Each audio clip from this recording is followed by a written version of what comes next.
Hello বন্ধুরা, আজ আমি কলা পাতায় ইলিশ ভাপা বানিয়েছি। আপনারাও বানিয়ে দেখতে পারেন। এর জন্য বানাতে লাগে ইলিশ মাছের পিস, কলা পাতা, তেল মাখিয়ে নিয়েছি। আপনারা চাইলে সেঁকেও নিতে পারেন একটু।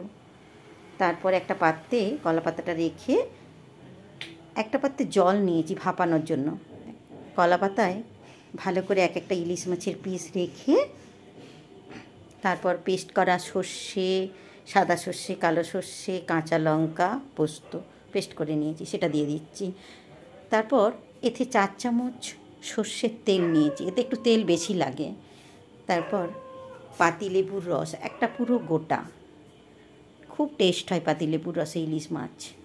তারপর হলুদের গুঁড়ো, তারপর লবণ দিয়ে ভালো করে একটা একটা করে মাখিয়ে নিয়েছি, যাতে সমস্ত মশলাটা ওর ভেতরে চলে যায়। একটু বেশিক্ষণ ধরেই মাখাতে হবে। আমার মাখা হয়ে গেছে। এবার আমি ওপর থেকে 2টো কলা পাতা দিয়ে ভালো করে মুড়ে নিলাম। তারপর একটা এয়ারটাইট ঢাকনা দিলাম। 20 মিনিট এটাকে ভাপে রেখে তারপর নামিয়ে নিলাম। তৈরি হয়ে গেছে আমার কলা পাতা ইলিশ ভাপা। চাইলে আপনারাও বানিয়ে ফেলুন।